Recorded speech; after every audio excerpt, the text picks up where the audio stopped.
All right, ladies and gentlemen, welcome back to the channel. We're talking about the Pittsburgh Steelers in tonight's video, and I just want to say I find it really funny when people are critiquing Pittsburgh and they're saying, no, it doesn't matter who you deploy. Russell Wilson, Justin Fields, it doesn't matter. You still don't have a quarterback, so you're not making the playoffs. You're not going to make any noise during the regular season. You got the third most difficult schedule.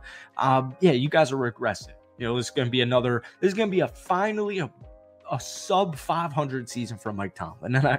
And I read these and I just sit here and I laugh to myself and I think, you know, we just watched Kenny Pickett last season. We just watched Mitch Trubisky. We just watched Mason Rudolph.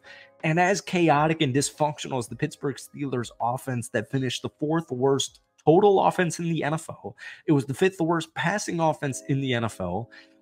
They got like a severe upgrade at the quarterback position, and I just find it funny that people critique Pittsburgh saying they don't have a quarterback, and I'm like, folks, whoever it is, Russell Wilson can be thrown left-handed, Justin Fields can be thrown left-handed. It's still an upgrade. No disrespect to Kenny Pickett, but it's still an upgrade to last year's Matt Canada, Kenny Pickett duo.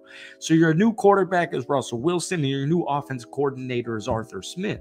But what a lot of people forget, even though they want to say Russell Wilson is washed, Russell Wilson is this, Russell Wilson is that, is that the Steelers still have a phenomenal running back room, and they actually still have one of the best defenses that only got better in the entire National Football League. So I want to do something interesting here that I saw on Twitter. But before we do, if you guys enjoyed this video, hit that like button, hit that sub button for daily NFL content.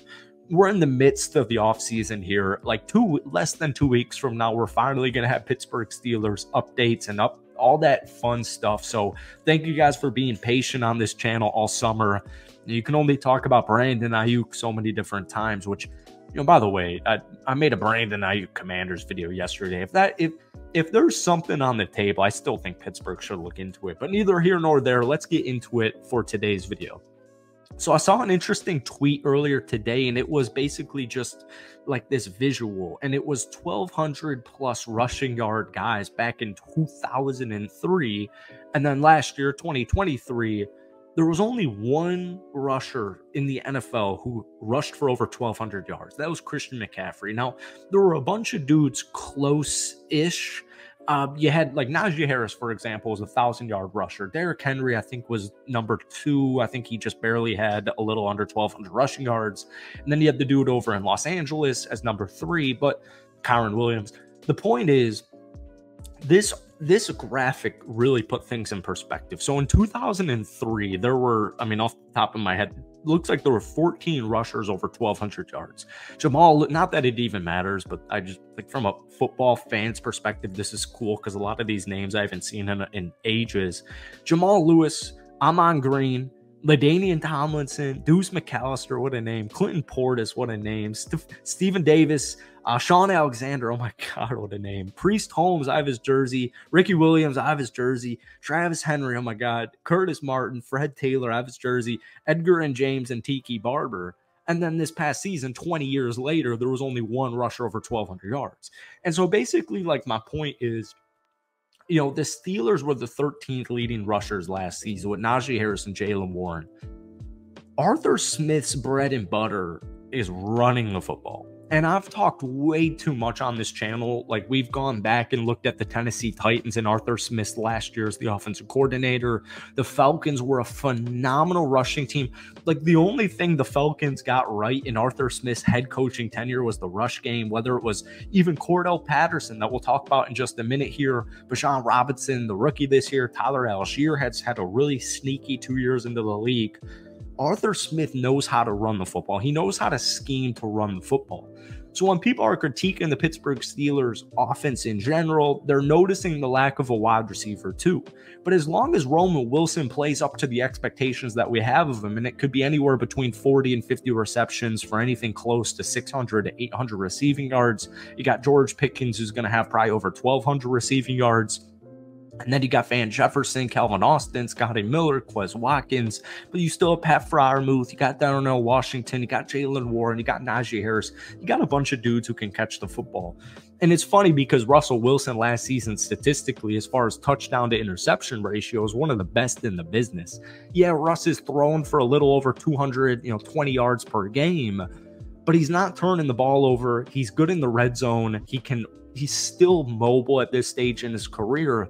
Like me personally, I don't have any concerns with Russell Wilson throwing the football this upcoming season. Like I know it's not, 26-year-old Russ back in Seattle, but it's still, like I said from the beginning of the video, it's still an instant, immediate upgrade from whatever they had last year, whether it was Kenny Pickett, Mitch Trubisky, Mason Rudolph did win 3 straight games to finish off the regular season. But like, you get what I'm saying.